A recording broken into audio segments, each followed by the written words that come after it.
8일 날 저희가 장로님 두 분을 이렇게 또 세우게 됩니다. 이러한 쯤에 돼서 우리가 교회의 직분에 대한 그 개괄적인 내용들을 다시 한번 확인하는 그런 시간들이 됐으면 좋겠습니다. 마태복음 강의하던 것을 잠시 멈추고 오늘과 다음 주까지 해서 직분에 관한 내용들을 좀 살펴봤으면 좋겠습니다. 우리가 교회의 직분을 이야기할 때 가장 중요한 내용 중에 하나는 무엇이냐면 교회의 주인은 누구인가라고 하는 것입니다. 교회의 주인은 누구인가? 우리 누구에게든지 물어보면 교회의 주인이 누구입니까? 라고 하면 누구든지 쉽게 대답할 수 있습니다.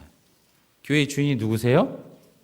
예수 그리스도입니다. 라고 너무나도 쉽게 말씀을 하실 수 있습니다. 그런데 실질적으로 정말 예수 그리스도가 주인 되게 하느냐라고 하는 문제는 쉽지 않은 문제인 것 같습니다. 여러분, 예수님이 왜 교회의 주인이실까요? 예수님은 교회의 머리가 되시기 때문에 그렇습니다. 그리고 교회는 그의 무엇입니까? 몸입니다. 에베소서 1장 20절에서 23절 중에 22절 보면 또 만물을 그의 발 아래 복종하게 하시고 그를 만물 위에 교회의 머리로 삼으셨느니라. 교회는 그의 몸이니 만물 안에서 만물을 충만하게 하시는 이의 충만함이니라. 그렇게 얘기하고 있습니다. 교회는 예수 그리스도의 몸이고 또 그리스도는 교회의 머리가 되신다. 그래서 예수님은 교회의 주인이 되신다라고 말할 수 있죠. 예수님께서 십자가에 죽으시면서 그 핏값을 주고 사신 것이 무엇입니까? 교회입니다. 핏값을 주고 산 것이 바로 교회예요. 그러므로 교회는 바로 그리스도에게 속한 것입니다. 그런데 좀 전에도 말씀드렸던 것처럼 너무나도 이 쉬운 대답을 우리의 삶에 있어서, 현실적 삶에 있어서는 실천에 옮기는 것이 만만치 않다는 것입니다. 교회는 참 다양한 사람들이 모여서 다양한 목소리를 낼 수 있는 그러한 환경에 놓여 있습니다. 그렇지만 우리가 분명히 알아야 될 것들은 무엇이냐면 교회는 그리스도가 다스려야 한다는 것입니다. 교회의 주인 되신 그리스도가 바로 다스려야 하고 그 모든 것의 주권자가 되어야 한다는 것입니다.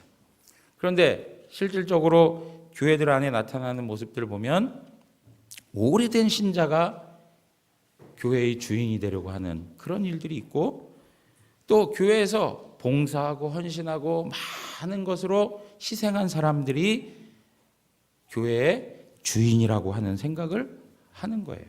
본인 스스로가 그렇게 생각하지 않더라도 어떤 교우들은 교회의 주인은 그분이죠 라고 하는 그런 생각을 하는 교인들도 있더란 말이죠.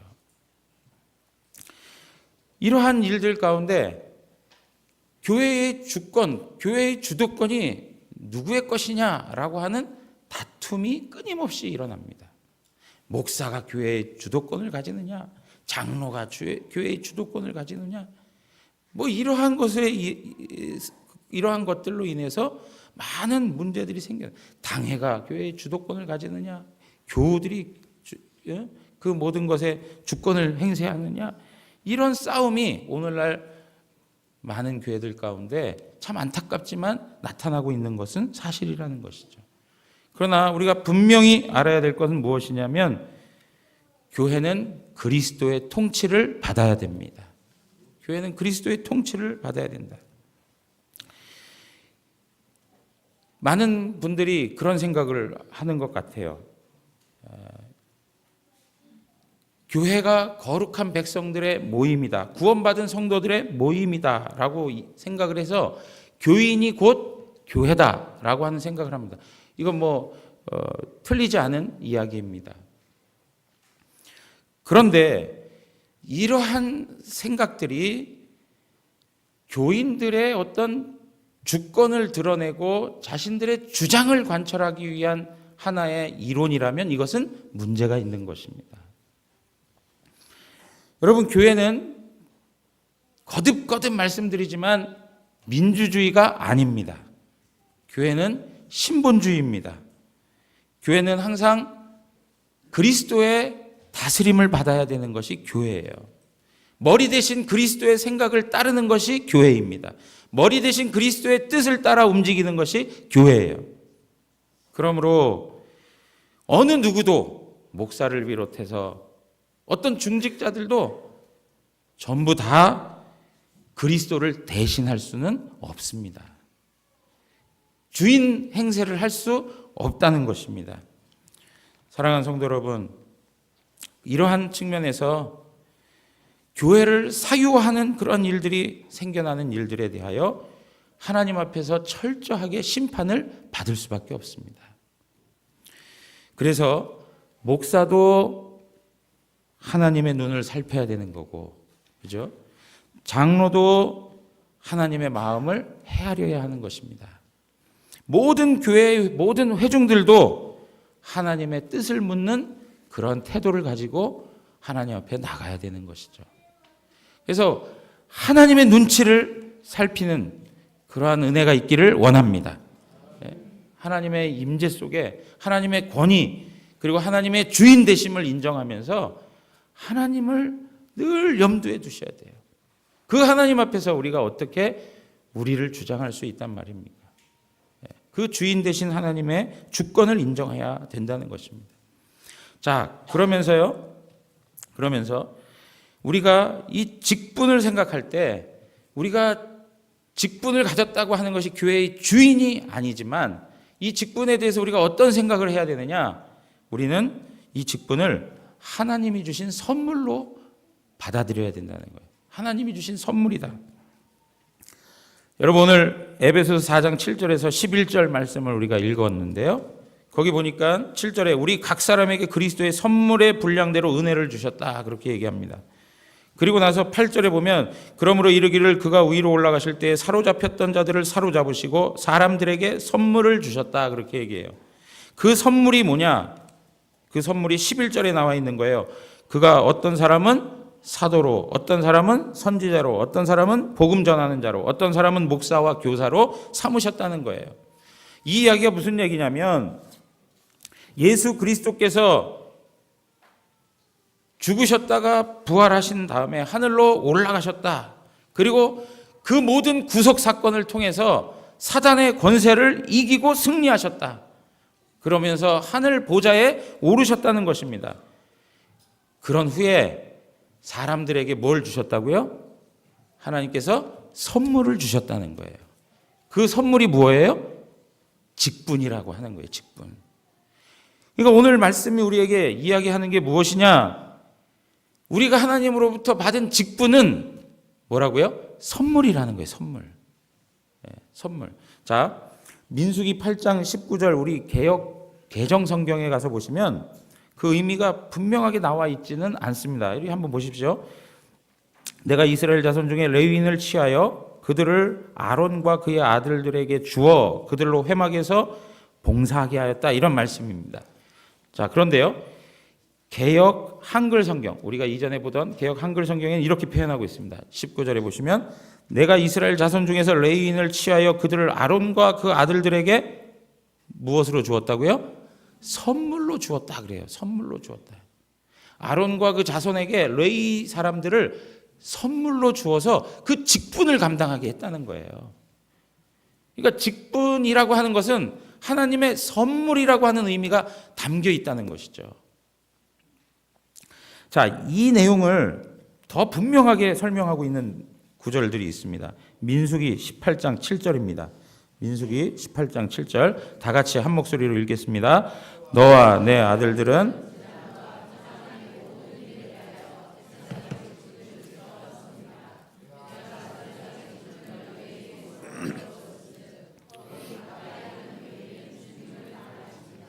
아멘. 여러분 보십시오. 내가 제사장의 직분을 너희에게 무엇으로 줬다고요? 선물로 줬다는 거예요. 선물. 여러분, 우리가 이러한 내용을 볼 때 직분이 선물이다라고 하는 것을 우리는 확신할 수 있죠. 그런데 안타까운 건 뭐냐면 직분을 받을 때에 항상 부담스러운 것으로만 생각한다는 거예요.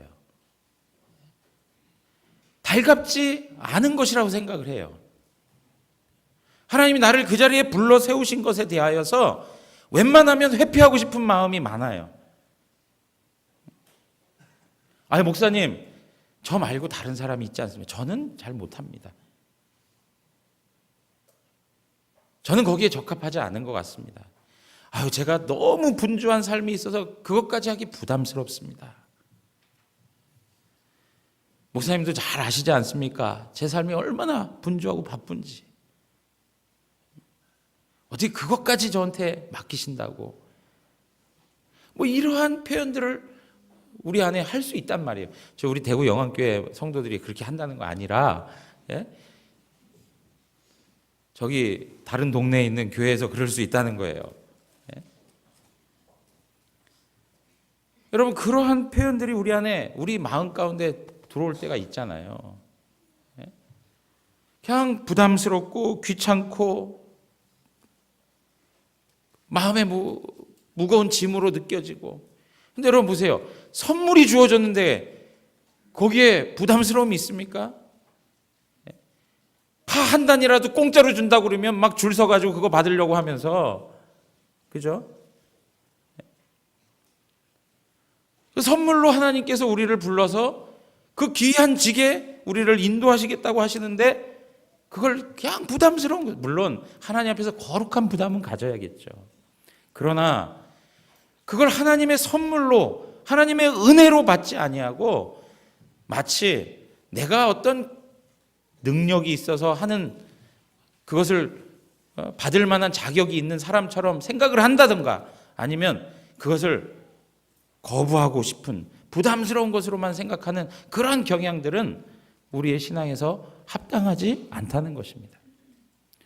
우리 대구 영안교회 모든 성도님들은 하나님 앞에서 이 직분을 은혜로 받으시고 선물로 받으시기를 바랍니다. 선물로 받으셔. 부족한 거 하나님이 아실까요? 모를까요? 예? 하나님 다 아세요. 부족한 거 다 아세요. 결점 있는 거, 연약한 거, 못난 구석 있는 거 다 아세요. 그런데 알지만 하나님이 우리를 불러서 그 가운데 세우신 데에 은혜가 있는 거 아니겠습니까? 아니, 어쩌자고 나 같은 죄인을, 어쩌자고 저같이 자격 없는 사람을 하나님 세워주십니까? 제가 어떻게 감당할 수 있겠습니까? 하나님 너무 감사합니다. 이러고 하나님 앞에서 그 일들을 감당해야 되는데, 그게 아니고 그냥 귀찮은 거 어쩔 수 없이 맞는 것처럼. 하나님 기뻐하시겠습니까? 그거? 우리가 하나님 앞에 직분을 맡을 때 하나님이 선물 주시는 것을 받아들이시면서 기쁨으로, 우리가 선물 받을 때 누리는 그 감정들이 있지 않습니까? 그 기쁨으로 하나님 앞에서 그 직분을 감당하는 은혜, 그 가운데서 풍성한 즐거움을 누릴 수 있는 그런 우리 교회가 되기를 바랍니다. 그렇지만 또 하나 생각해야 될 게 뭐냐면, 직분자는 그럼에도 불구하고 그리스도의 종이라는 거예요. 하나님으로부터 선물을 받았음에도 불구하고 우리는 그리스도의 종으로 하나님 앞에 서게 된다는 거예요. 여러분, 지금까지 마태복음의 내용들을 통해서 우리가 살펴본 것처럼 예수님 그분도 섬김을 받으려 온 것이 아니라 섬기러 왔다. 많은 사람들을 구원하기 위해서 자기 자신의 목숨을 내어놓기 위해서 오셨다 그랬습니다. 하나님의 부름을 받은 직분자들 또한 예수님께서 사셨던 방식대로 철저히 섬기는 종으로 살아가야 되는 것이죠. 자, 그래서요, 베드로전서 5장 1절에서 4절 보면 이런 말씀이 있습니다. 너희 중 장로들에게 권하노니 나는 함께 장로된 자요 그리스도의 고난의 증인이요 나타날 영광에 참여할 자니라. 장로들은 고난과 영광에 함께 참여할 자라 이렇게 얘기하고 있습니다. 너희 중에 있는 하나님의 양무리를 치되 억지로 하지 말고 하나님의 뜻을 따라 자원함으로 하며 더러운 이득을 위하여 하지 말고 기꺼이 하며 맡은 자에게 주장하는 자세를 하지 말고 양무리의 본이 되라 그랬습니다. 양무리의 본이 되라. 장로들에게 권한다 그러면서 장로들이 하는 일이 뭐냐? 양무리를 치는 일이라 그렇게 얘기해요. 양무리를 치는 일, 종과 같은 자세에서 할 수 있는 거예요. 여러분 거듭 말씀드리지만 우리가 장로님들이 하셔야 할 사역 중에 가장 중요한 것이 목양 사역인 거예요. 우리 성도들을 영적으로 잘 돌보고 성도들이 영적으로 잘 성숙하고 성장할 수 있도록 살피고 돕고 섬기는 일들을 행해야 되는 거예요. 그러할 때 어떠한 마음으로 행하는 것입니까? 그리스도를 대신하는 그리스도의 종으로서 그 일들을 감당해야 된다는 것이죠. 여러분 여기에 나오는 내용들이 무엇입니까? 하나님의 뜻을 따라 자원함으로 그 일들을 하라 그래요. 자원함. 억지로 하지 말아라 그래요. 억지로 하지 말아라. 그러면서 더러운 이득을 취하지 말라. 우리가 직분을 가지고 있으면서 개인의 유익을 위해서 그 직분을 사용하는 경우들도 있어요. 물질을 추구하고 명예를 얻기 위해서 자기 개인의 유익을 위하여 직분을 사용하는 그런 예가 있다는 것입니다. 제가 참 안타까운 이야기지만 그런 이야기 들은 적이 있어요. 어떤 교회가 참 어려웠던 교회였는데 목사님이 오시고 막 부흥회 가니까 장로님들이 문제를 일으켜가지고 목사님을 막 고소하는 데까지 가게 되었어요. 그 이유가 뭔가 했더니 교인들이 점점 많아지고 하다 보니까 장로님들이 누군지를 몰라본다는 거예요. 예? 무슨 말씀인지 아시겠습니까? 적당한 인원이 있을 땐 장로님하고 다 알아봐주고 다 인사도 하고 다 존경해주고 하는 것 같았는데 교회 교인이 많아지니까 이제 장로가 누군지를 모르는 교회가 돼버린 거예요. 그러니까 누가 알아주는 사람도 없어지는 것 같고 그러다 보니까 문제가 생겨가지고 어렵게 했는데 거기서 그 문제를 제기했다가 그 모든 장로님들이 다 일괄적으로 사퇴하는 일들이 발생하고 그 계기를 통해서 그 교회가 더 힘있게 성장하고 부흥해가지고 지금도 하나님 나라의 일을 위해서 아주 귀하게 쓰임받고 있어요. 그 목회하셨던 목사님 고백이 그 이야기를 하더라고요. 그러니까 여러분 이러한 것들이 무엇입니까? 개인적인 이득에 마음을 두고 있는 거예요. 전체적으로 교회가 세워져 가는데 관심이 없고 개인적인 거에 마음 두고 있는 거예요. 제가 지난번에 말씀드렸죠. 어떤 분은 안수 집사님인데 장로직을 빨리 세울 수 있도록 해달라 하고 계속 목사님에게 요청한다는 거예요. 왜 그렇다고요? 자기 자식 결혼시켜야 되는데 그 사돈 떼가고 구색을 맞춰야 되는데 자기가 장로가 돼야 되겠다는 거예요. 정말 이해할 수 없는 일들이 교회 가운데 막 생겨나는 거예요. 뭐 장로님만 그렇습니까? 목사인 저에게 있어서 참 조심해야 될 이야기지만 목사들도 그러한 부분들이 얼마나 많은지 몰라요. 어떤 분은 교인들을 다 어떻게 해서 그냥 몰고 예배당을 자기 사유화해가지고 그걸 팔아넘기려고 하는 그런 일들도 발생하는 현실이 있어요. 안타깝지만 이 근래에 우리 안에 회자되는 그런 명성교회 안타까운 일이죠. 제가 말씀드렸습니다. 그 우리가 같이 함께 품고 우리가 한국 교회를 위해서 같이 기도해야 될 일들이에요. 손가락질만 할 일은 아니에요. 그러나 우리가 경계해야 될 것이 무엇입니까? 개인의 이득을 위하여서 그리스도의 영광을 욕되게 하는 일들은 하지 말아야 된다는 거예요. 여러분 이러한 부분에 있어서 하나님의 교회를 섬기는데 더러운 이익을 추구하는 그러한 마음들이 우리 인간들 안에는 계속 스물스물 올라올 때가 있다는 거예요. 그걸 하나님 앞에서 늘 경계하고 하나님 앞에서 계속 새로운 마음으로 변화받을 수 있도록 은혜를 구해야 하는 것이죠. 그리고 또 어떻습니까?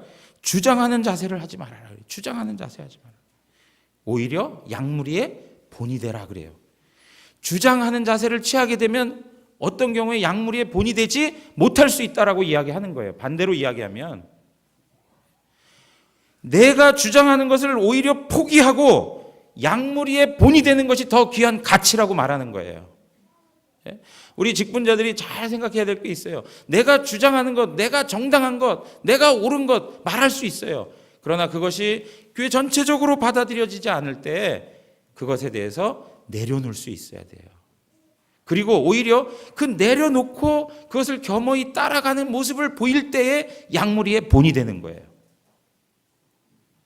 그러나 오늘날 나타나는 일들이 무엇입니까? 자존심 문제가 걸려서 끝까지 그걸 주장하게 되고 그러다 보면 많은 문제들이 발생하면서 약물이의 본이 되지 못하는 일들이 생겨나요. 여러분, 우리가 분명하게 가져야 될 내용이 무엇입니까? 무엇이 더 가치 있는 일이냐라는 걸 생각해 보세요. 내가 무언가를 하나를 주장하는 것보다 더 가치 있는 일은 약물이의 본이 되는 게 훨씬 가치 있는 일이에요. 그걸 위해서 우리가 우리 자신을 내려놔야 된다라고 하는 것입니다. 사랑하는 성도 여러분, 그리고 우리 모든 직분자 여러분, 저를 비롯해서 우리 모두 다가 이러한 하나님의 종으로서의 삶을 감당하며 살아가기를 원합니다. 그럼 이러한 문제들은 직분자들이 하나님 앞에서 또 계속 고민하면서 은혜를 구하고 세워가야 되지만 우리 회종들 편에서 직분자들을 바라보는 중요한 태도가 있다는 것이에요. 그게 무엇이냐? 직분자들을 존중하고 공경할 줄 알아야 돼요. 우리 직분자들은 하나님 말씀 앞에서 지금 내용을 살핀 것들을 하나님 앞에서 겸손하게 받고 그 내용들을 하나님 앞에서 우리 자신들을 세워가기 위해서 은혜를 구해야 되는데, 반대로 우리 성도님들은 그 직분자들에 대하여서 어떤 마음을 가지라고요? 공경하고 존중하는 마음을 가지라 이거예요. 레위기 19장 가서 보시면 레위기 19장 32절입니다. 다 같이 한 목소리로 읽겠습니다. 너는 센 머리 앞에서 일어서고 노인의 얼굴을 공경하며 내 하나님을 경외하라. 나는 여호와이니라. 너는 센 머리 앞에서 일어나고 노인의 얼굴을 공경하며, 그렇게 얘기하고 있습니다. 여러분, 여기서 센 머리 앞에서 일어난다라고 하는 게 뭡니까? 머리가 휘어진, 그죠? 연세 드신 분 앞에서 일어나라, 예의를 갖추라는 거예요. 그리고 노인의 얼굴을 공경하라, 그렇게 얘기했습니다. 여기 노인이라고 하는 표현이 나와 있는데 히브리어로 자켄이라고 하는 단어를 사용하고 있습니다. 자켄이라고 하는 단어는 노인이라고 하는 말로도 쓰지만 장로라고 하는 단어입니다. 장로. 예. 장로. 여러분, 여기서 장로라는 말과 노인이라고 하는 말을 이렇게 동일하게 사용하는 데에는 이유가 있다는 거예요. 그건 뭐냐면 장로 그리고 노인을 대하는 것에 별 차이가 없다는 것이죠. 그러니까 노인을 공경하는 것처럼 누구를 또 공경하라고요? 장로를 공경하라는 거예요. 그가 나이가 어리나 많으나 그런 거 관계없이 장로라고 하는 직분에 있는 자를 공경하라는 거예요. 그런 말씀을 우리에게 하시면서 그것이 그냥 단지 도덕적이고 윤리적인 공경이 아니라 그것이 무엇과 연결된 공경입니까?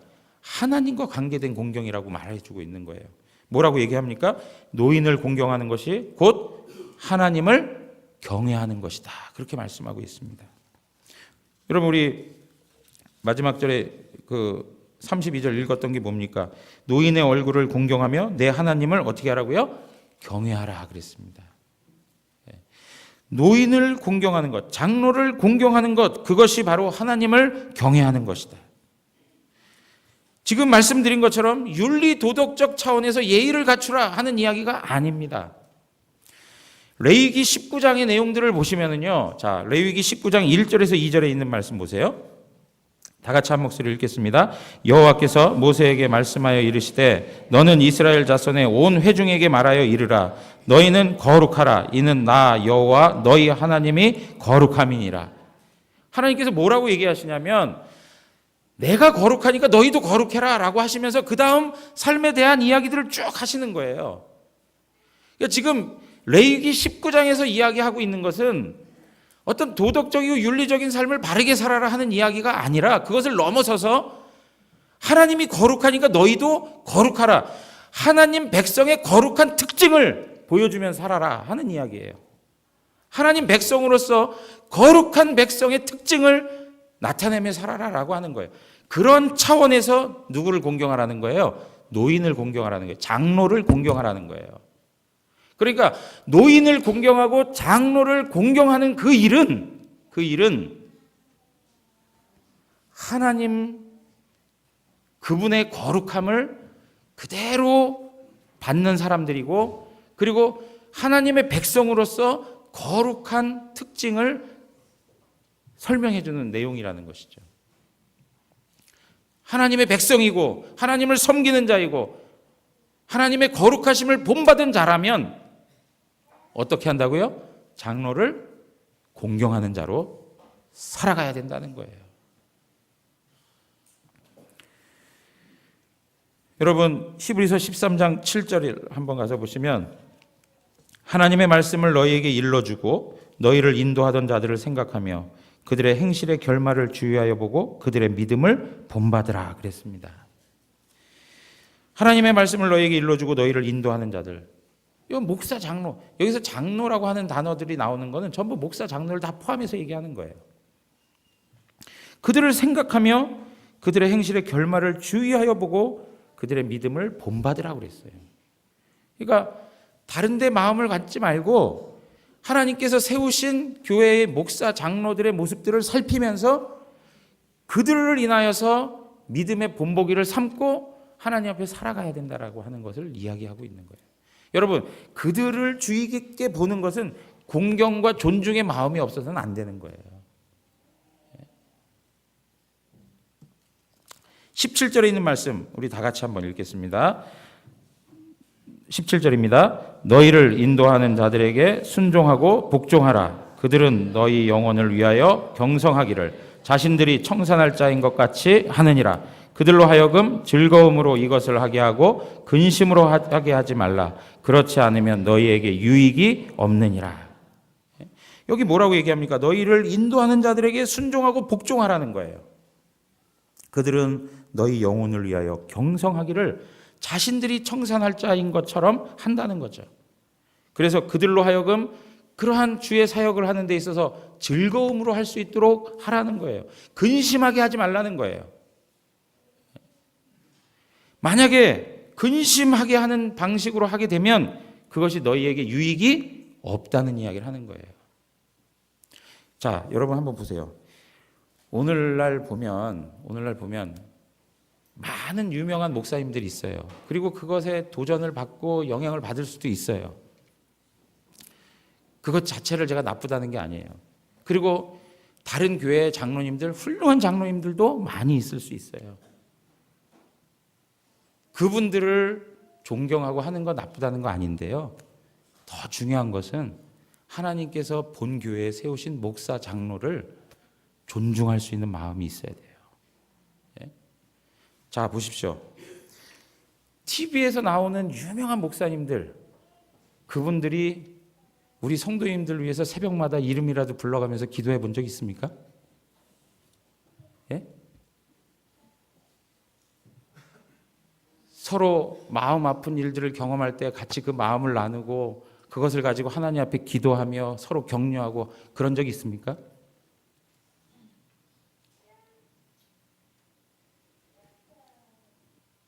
우리 교회에 있는 목사와 장로들, 저를 비롯해서 우리 장로님들이 새벽마다 나와서 기도할 때에 우리 성도들 위하여서 기도하지 않습니까? 제가 예전에 그런 말씀 들었어요. 세상에서 가장 훌륭한 어머니 누구라고요? 우리나라에서 가장 훌륭한 어머니 네? 뭐 세상적으로 이렇게 얘기하면 뭐 신사임당이다 뭐다 뭐 어머니들 해요. 그러니까 그 목사님 그런 얘기 하시더라고요. 심사임당이 한 번이라도 밥 한 번 차려준 적 있냐? 네? 심사임당이 아프다고 했을 때 한 번이라도 죽이라도 끓여준 적 있냐? 네? 우리들의 어머니, 네? 참 보잘것없는 것 같아 보이지만 평생을 사랑으로 섬기고 돌봐주시고 양육해주신 그 어머니가 가장 위대한 어머니라는 거예요. 네? 여러분 마찬가지지 아닙니까?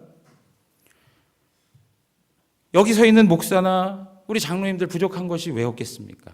그렇지만 우리 성도들을 위해서 새벽마다 같이 기도하고 또 삶의 과정들을 같이 서로 고민하며 하나님 앞에 은혜를 구하고 서로 세워가는 그 일들이 있잖아요. 그런데 존경하는 목사님 그러면 뭐 유명한 큰 교회 목사님들, 존경하는 장로님 그러면 다른 교회 아주 뭐 이름 나 있는 장로님들, 이게 합당합니까?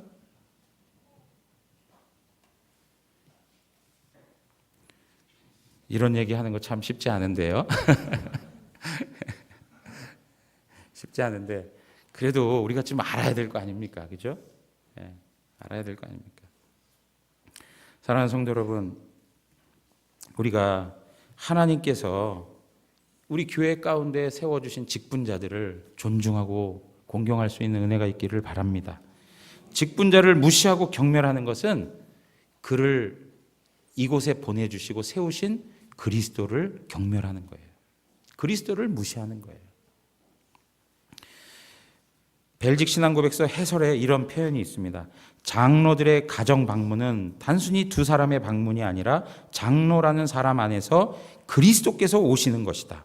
그 장로들을 받아들이는 것은 그리스도를 받아들이는 것이다. 이렇게 표현하고 있어요. 장로님을 가정으로 받아들이는 건 누구를 받아들이는 거라고요? 그리스도를 받아들이는 것이다. 이렇게 얘기하고 있어요. 또 뭐라고 얘기하는지 아십니까? 장로들에게 나 자신을 오픈하는 것, 개방하는 것은 그 장로가 누구인가에 의해서가 아니라 그 장로들을 파송하신 분이 누구인가의 문제다. 그 장로가 어떤 사람이냐에 대해서 내가 그분을 영접하는 것이 아니라 그분을 파송하신 분이 누구인가를 생각하고 그분을 영접해야 된다는 거예요. 이것이 개혁파 교회가 가지고 있었던 장로님들을 대하는 성도들의 태도예요. 그런데 이런 이야기를 합니다. 목사님, 목사도 목사 같아야죠. 예? 장로도 장로 노릇을 해야 장로지. 뭐 그냥 장로입니까? 그런 얘기 하신 적 있으세요? 없으세요? 자수하여 광명 찾으세요. 예? 그런 이야기 하잖아요. 예? 뭐 같아야 상대할 거 아닙니까?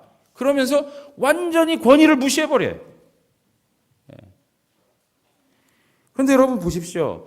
이러한 것들이 누구를 무시하는 것이냐? 그 권위를 세우신 하나님을 무시하는 거예요. 하나님. 부모를 하나님께서 우리 대리자로 두시지 않았습니까? 부모 노릇해야만 부모입니까? 아니요. 부모라고 하는 그 자리에 하나님이 세우셨다는 그 자체만으로 우리는 부모를 공경해야 되는 거예요. 만약에 부모 노릇하는 사람만 존경하고 공경해야 된다라고 하면 존경과 공경받을 부모가 얼마나 있습니까? 우리는 모두 다 죄인이기 때문에 노릇하는 사람 별로 없어요. 하나님 앞에서 다 연약함을 가지고 있고 결점을 가지고 있고 문제투성이의 삶을 가지고 있어요. 그런데 하나님께서 우리를 그 직에 세우셨다 할 때에는 우리의 인격과 우리의 수준을 보고 존경할 것이 아니라 그 직으로서 하나님이 세우셨다는 그것 자체로 인정하고 존중해야 된다는 것입니다. 여러분, 사무엘이 엘리를 대할 때 그런 자세로 대했어요. 엘리가 얼마나 문제가 많은 사람입니까? 영적으로 어두운 사람입니다. 이제 완전히 기울어가는 사람이었습니다. 하나님 앞에서 심판을 명받았던 사람입니다. 그럼에도 불구하고 사무엘이 그를 존중히 여깁니다. 그럴 때 하나님께서 뭐라고 말씀하시냐면 나를 존중히 여기는 자를 내가 존중히 여기고 나를 경멸히 여기는 자를 내가 경멸히 여기리라. 그렇게 말씀하시는데 사무엘이 엘리를 존중히 여긴 거를 하나님을 존중히 여긴 걸로 받으시다는 거죠. 그리고 하나님께서 사무엘을 다른 어떤 사람보다 높이 세우시는 은혜를 베푸십니다. 또 누가 있습니까? 다윗이 그렇습니다. 사울 하나님께서 완전히 버린 사람입니다. 죽일 수 있는 찬스가 있었습니다. 그럼에도 불구하고 하나님이 세우셨다는 그것 때문에 죽이지 않습니다. 그 권위를 인정해 줍니다.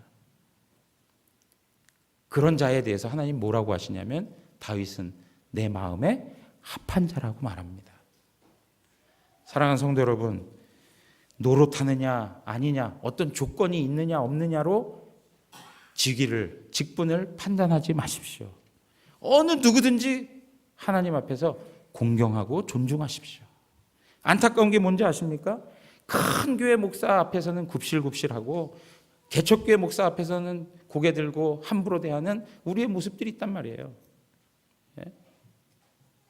그러한 모습들부터가 하나님 앞에서 바르지 않은 것입니다. 우리가 이러한 부분에서 하나님이 세우신 목사, 하나님이 세우신 장로, 하나님이 세우신 직분, 그 모든 직에 대해서 하나님께서 하신 것이라고 우리가 고백하면 그것을 존중할 수 있는, 공경할 수 있는 그런 수준 있는 성도로 하나님 앞에 나아가기를 원합니다. 한 가지 더 말씀을 드립니다. 하나님께서 직분을 세우시는데 사실 직분은 그리스도께서 우리에게 주는 것입니다. 그리스도의 사랑이 우리를 강권하시도다. 그러면서 하나님께서 한 사람에게 다가가셔서 그를 하나님의 사람으로 만드시고 그에게 직분을 부여하십니다. 사도행전 9장에 가면 사도 바울을 하나님이 부르실 때 그렇게 하셨습니다. 그럼에도 불구하고 이 직분은 하나님께서 우리에게 허락해 주실 때 회중들의 선택을 사용하신다는 거예요. 여러분 사도행전 6장 5절 가서 보시면 집사들을 뽑을 때 온 무리가 이 말을 기뻐하여 믿음과 성령이 충만한 사람 스데반과 또 빌립과 브로고로와 니가노로와 디몬과 바메나 유대 교회에 입교했던 안디옥 사람 니골라를 택하여 그렇게 얘기했습니다. 택하여. 온 성도들이 택하였다 그렇게 얘기하고 있습니다. 사도행전 14장 23절에도 보면 각 교회에서 장로들을 택하여 그렇게 얘기했습니다. 택하여. 교회 회중들을 통해서 하나님께서 선택하신다는 거예요. 그런데 이러한 방식들을 놓고 생각하면서 우리가 오해하면 안 되는 게 무엇이냐면 교회는 민주적 절차에 의해서 운영되는 거구나 라고 생각을 할 때가 있어요. 절대 그렇지 않다는 거예요. 이건 민주적 절차를 위해서 하나님께서 이러한 방식을 허락해 주신 게 아니고 하나님의 선택이 회중들을 통해서 확증되는 거예요. 이해되시겠습니까? 하나님의 선택하신 것을 하셔서 확증해 가신다는 거예요. 하나님은 의도가 없는데 회중들이 그것을 결정해서 하나님 앞에 올려드리면 하나님이 인정하는 그게 아니고 하나님이 선택한 그 사람을 회중들의 선택을 통해서 하나님이 확증시켜 주신다는 거예요.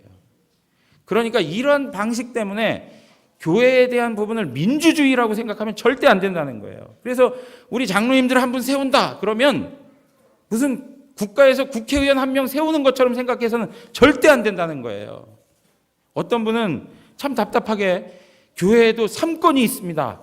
3권 분립이 있습니다. 교육자, 장로, 그 다음에 재직회 이렇게 해서 서로 견제하도록 하나님이 하신 겁니다. 이런 생각을 하는데 이건 정말 가당치 않은 이야기예요. 여러분 교회는 철저히 신본주의입니다. 신본주의예요. 하나님 중심이어야 되는, 하나님 말씀이 다스려야 되는 거예요. 그러니까 모든 회중들이 그 한 사람을 선택하기 위해서 무엇을 해야 됩니까? 하나님의 뜻을 물어야 되는 거예요. 그러니까 여러분 보십시오. 이 회중들 가운데 정말 이렇게 하나님의 사람들을 세워가는 과정에서 예를 들면요, 저분은 내가 좋아하는 사람이니까, 그리고 저분은 나와 같은 고향 사람이니까, 저 사람은 나하고 오랜 동안 선후배지간이었으니까, 오래도록 교제하고 너무 막역한 사이니까, 서로 돈 빌려주고 돈 갚는 사이니까, 그리고 개추회원이니까, 우리 개추회원이니까 좀 밀어줘야 되는 거 아니냐. 심지어는 우리 같은 산부인과 출신이니까, 그러니까 공통되는 거 뭐 있으면 다 끄집어가지고 같이 좀 선택해야 될 거 아니냐, 이런 생각들을 하고 있다면 그건 정말 잘못하는 거라 이거예요. 우리가 정말 생각해야 될 게 무엇이냐, 직분자가 그리스도를 충분히 대신할 수 있는 사람인가, 그리스도를 대표할 수 있는 사람인가, 예수 그리스도의 십자가와 그 복음이 무엇인지를 잘 알고 그 복음의 내용들을 하나님의 교회 가운데 잘 드러낼 수 있는 사람인가, 하나님 앞에서 완전한 종으로서 순복할 수 있는 사람이며 하나님 말씀 앞에 자신을 드리고 하나님의 말씀을 드러나게 할 수 있는 사람인가, 이런 거에 대해서 하나님 앞에서 묻고 기도하셔야 된다는 거예요. 제가 지난번에 말씀드렸습니다. 이 한 주간 이제 우리가 보내게 될 텐데, 한 주간 보내시면서 하나님 앞에서 잠잠하십시오. 그리고 하나님 앞에 기도만 하십시오. 그거 가지고 전화하셔가지고, 야, 누구 찍어야지, 너 누구 찍을래? 그래도 그 사람 찍어야 되지 않겠어? 절대 그런 얘기 하지 마십시오. 그리고 혹 그런 분이 그 전화가 와가지고 그런 이야기하면 그 대상에 대해서 찍지 마십시오. 한 주간 동안 잠잠하게 하나님의 은혜를 구하면서 하나님의 선하신 뜻을 바라보면서 하나님 앞에 기도하면서 이 일들을 준비해 갔으면 좋겠습니다. 새벽 예배 나오세요. 우리 월요일 날 내일 당장 새벽 예배 하게 되는데요, 지하에서 할 겁니다. 지하가 꽉 차가지고 계단까지 올라오고, 그렇게 해서 화요일 날부터는 여기에 와서 예배할 수 있도록 꼭 그렇게 힘을 써주시기 바랍니다. 아멘이십니까? 답하신 분들 다 오셔야 돼요. 다 오셔야 돼요.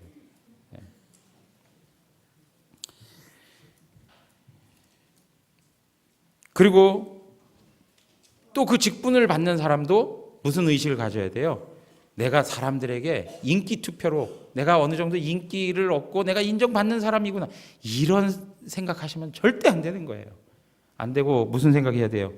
내가 그리스도를 대표하는 자로 과연 쓰임받을 수 있을까 하고 하나님 앞에서 겸손히 자기 자신을 살필 수 있어야 되는 거예요. 내가 그리스도를 대변할 수 있을까? 그래서 우리 목사와 더불어 우리 당회 장로님들은 하나님의 말씀을 교회 가운데 잘 드러나게 하는데 수종드는 사람들이에요. 성도들의 의견을, 여론을 들어서 그걸 반영하는 사람들이 아니고 하나님의 말씀이 무엇인가를 살펴서 그것을 교회에 잘 드러낼 수 있도록 하는데 힘쓰는 이들이 바로 직분자들인 거예요. 그러한 내용들을 마음 중심에 가지시고 하나님 앞에서 이 일에 임해 주시기 바랍니다. 사랑하는 성도 여러분, 교회의 직분은 하나님께서 그리스도의 몸, 교회를 세우기 위해서 주셨습니다. 에베소서 4장 12절 말씀 한 절만 다 같이 읽도록 하겠습니다. 이는 성도를 온전하게 하여 봉사의 일을 하게 하며 그리스도의 몸을 세우려 하심이라. 교회의 직분은 교회로부터 나오고 교회를 위해서 존재하는 것입니다. 교회를 떠나게 되면 그 직분은 아무 의미가 없는 것입니다. 여러분, 하나님이 대구 영안교회 장로로 하나님이 세워주신 거면 그 교회를 위해서 하나님이 하라고 세워주신 거예요. 그 직분은 대구 영안교회를 떠나서는 아무 의미가 없는 거예요. 그러니까 외부에서 누군가가 다른 교회에서 직분을 받고 오셨다 하더라도 어떻습니까? 3년이면 3년, 5년이면 5년 그 과정을 거쳐서 다시 전체 교회에 그분을 장로로 세울지를 묻습니다. 이러한 부분에서 직분은 반드시 교회와 하나가 되어야 한다는 것입니다. 교회를 위해서 직분이 존재하는 것이지 직분을 위해서 교회가 존재하지 않습니다. 오늘 이러한 내용들을 마음에 잘 간직하시고 하나님 앞에서 우리 교회가 정말 한국교회 참 어렵지 않습니까? 많은 어려움들을 가지고 있는데 정말 모범적인 장로교회로서 성숙한 그런 신앙의 모습들을 다른 교회들 앞에서 잘 나타냄으로 말미암아 하나님을 높이고 그리스도를 존귀하게 하는 그런 복된 교회가 되시기를 주님의 이름으로 축원합니다. 다 같이 일어나겠습니다.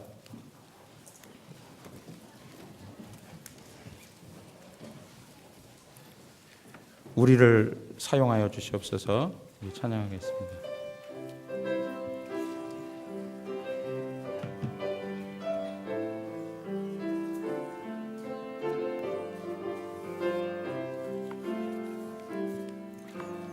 내겐 소원이 하나 있네. 주님 다시 오실 그날까지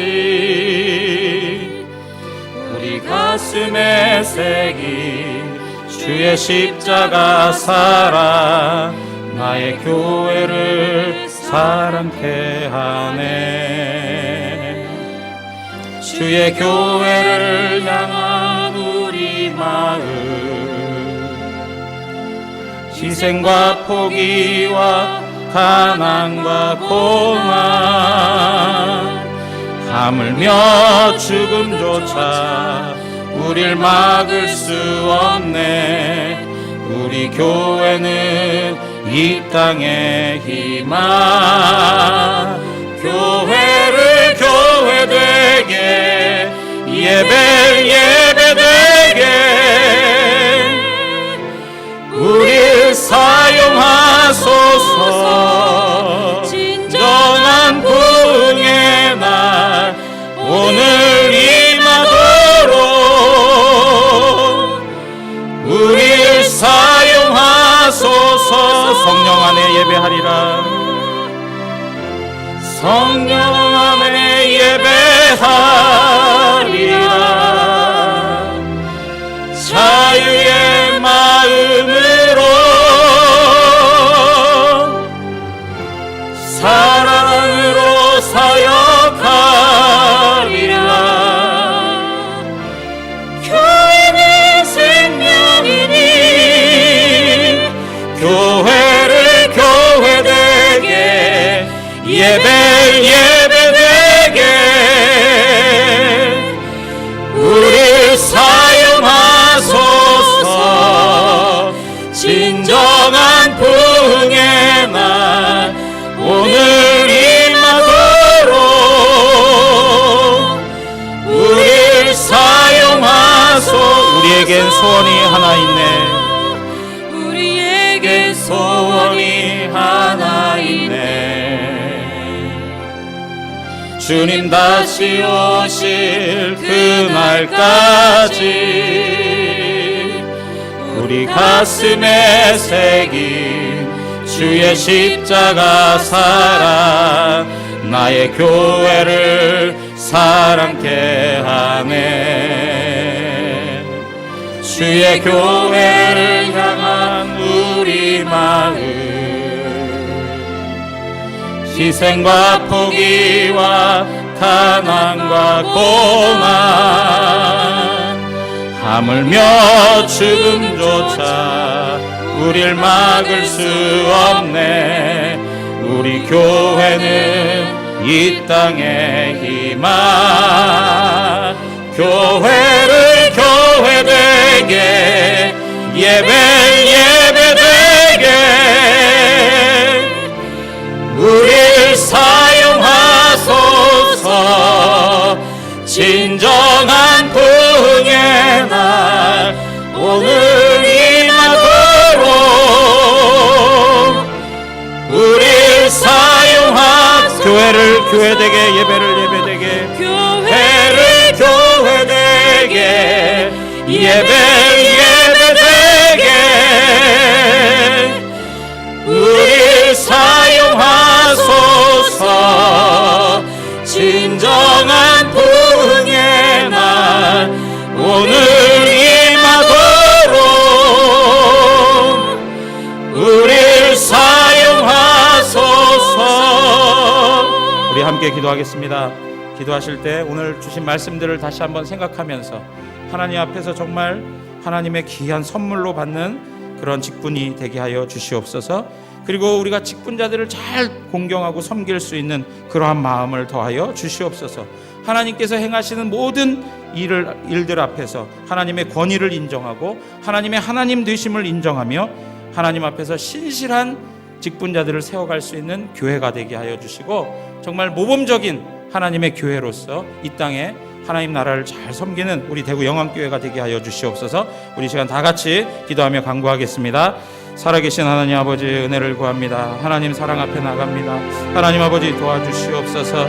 하나님 아버지 오늘도 말씀으로 인도하여 주시고, 하나님 아버지 주님 말씀 따라서 다시 한번 직분의 의미들을 살피게 하시니 감사합니다. 하나님 아버지 교회의 주인이 하나님이십니다. 하나님 아버지 그것을 인정하며 하나님 앞에 살아갈 수 있기를 원합니다. 어떠한 세력도 어떠한 누구도 하나님 앞에서 그 일들을 대신할 수 없음을 고백합니다. 하나님 주인 되어 주셔서 다스려 주시옵소서. 통치하여 주시옵소서. 하나님의 주권이 나타나게 하여 주시옵소서. 하나님 아버지 은혜를 구합니다. 하나님이 주신 직분 선물로 받게 하시고 감사함으로 받게 하시고, 부족한 죄인 연약한 우리의 모습이 있음에도 불구하고 우리를 사용하시는 하나님의 은혜 앞에 감사하면서 하나님 귀중하게 여길 수 있도록 도와주시옵소서. 기쁨으로 감당하게 하시옵소서.